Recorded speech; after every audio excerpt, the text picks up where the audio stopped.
Good morning. Marmalade on the trail again. How's everybody doing? Hope well.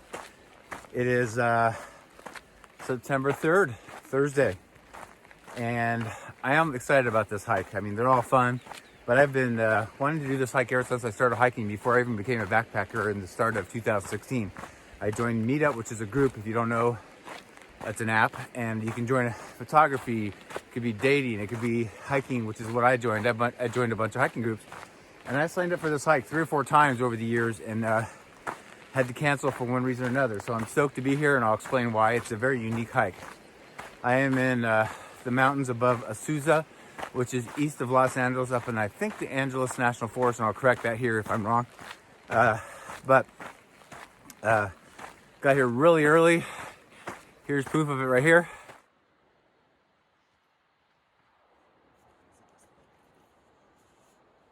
I read I'm using All Trails, that the app says that on the weekends, if you get here by 5:30, parking lot's full. It's a very small parking lot, and if you park on the road, you get really expensive tickets from the cops. So got here early, and another reason why I started at 6 a.m. was it's supposed to be close to 100 degrees today and super hot. So I want to do it's an out and back hike, but I want to do it before it gets too hot, at least if I'm coming back downhill on the way back and it's hot, it's a little bit more doable and more enjoyable.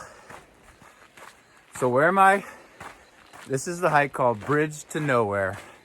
What does that mean? If you're not from here, if you're from here, you know about this hike. But there's a massive bridge up here that was built. I looked at the history a little bit. It was built in the 30s, and they built a road that connected to it. And what happened was it was pretty extreme up there, and the roads kept washing out.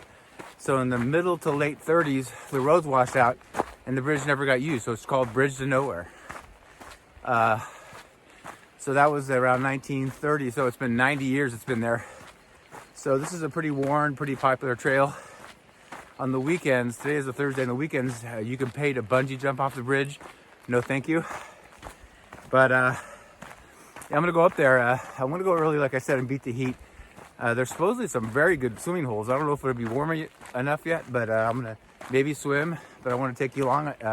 There's also a lot of water crossings, at least a half dozen water crossings where you just have to, this is just wearing like water kind of shoes, but I'm just gonna wear my trail runners and just go through. Not gonna worry about it. This should be a great hike. I can't wait to see it and do it. I'm just looking in this camera. It's darker than it looks like in this camera, so this camera's really, my cell phone's really adjusting. But let's get this hike on and see what we got going on, okay? Hope you enjoy it. Bye.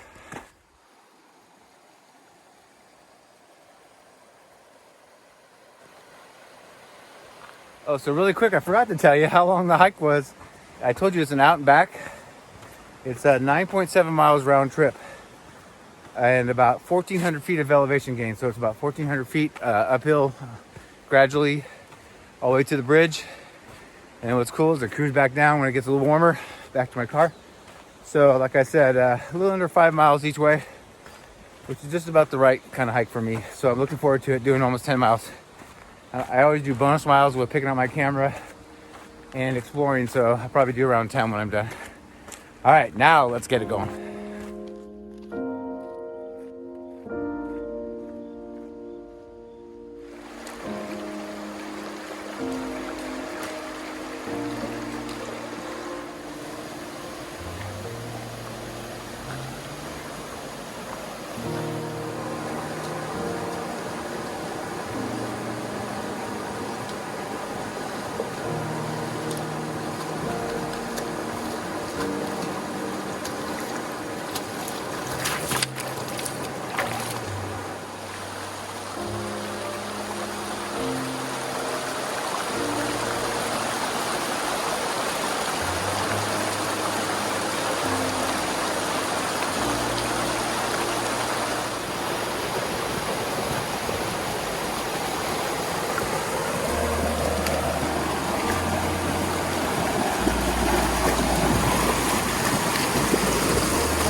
All right, how about that? Beautiful here. I took a little break, ate some food, on time to go back, and mostly downhill, thank goodness. But that's the far end behind me of the bridge, and it's just, I'm just looking there. I don't even know where a road would have been 90 years ago.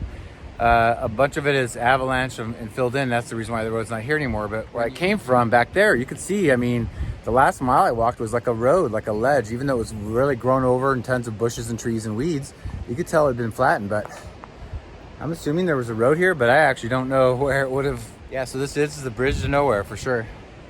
So stoked I got to be here. So pretty. Down there.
Well guys, that about does it for this hike. Hope you enjoyed that. Definitely different and unique. A few things I wanted to say. If you're going to do this hike, a few things, like if I can help at all, is I would just bring shoes you can go. I wore my normal trail runners, my topos. They did great. I went, I would say I had to average 8 to 10 water crossings each way. Obviously it depends on the depth and the strength, depending on the time of year. Actually, there's a decent amount of water flowing for being September. We haven't had rain in forever here in SoCal. But another thing is, check out this quick little snippet right here. Somebody's been kind enough to tie little pink ribbons on the high, more easier route. If you look at all trails, there is 5 million trails off of every single little edge of every single creek. If you just, it's like 4.7 or 8 each way. When you're going up, if you haven't been here, I would either look for the pink ribbons or just stay near the river. The tip I got that's huge is, and I'm gonna show you a picture in a minute, when you're about 4 miles into the 4.7, you'll start seeing this road, look here on the right.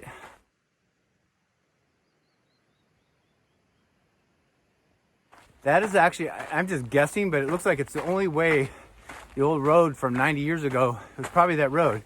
It's now, I showed it in my video, overgrown with fallen trees and bushes and stickers and all that. But you could tell it was graded for a road like what I'm walking on right now. So when you start seeing that, the video I just showed you, go right up as soon as you can, get on it. That road, the last 7 or 0.7, 0.8 up, gets you right on top of the bridge. If you don't do that, you're down in the valley and you might have to climb 1,000 feet up, somehow like a billy goat, up to the bridge. And I don't even know if you can, but I'm sure you can. But so when you're about 4 miles in, look for that road on the right. And I took the quickest trail I could up, so I didn't have to climb much. And that grade up there is very gentle all the way up, so it's not bad. So hopefully that'll help you. Somebody gave me that tip right before I started, thank goodness. And lastly, I'm going to show you a couple of pictures and videos. I'm very spoiled. I'm disheartened by what I've seen out here. We are close to LA. There's a lot of people who do not respect nature. Check out all this graffiti. I just showed you a little bit, and trash everywhere.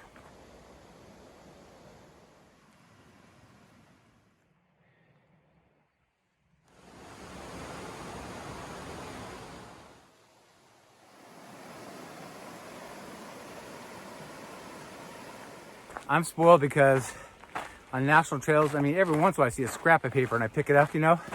I picked up some of the garbage, but there's no way. You need dump trucks to get it all.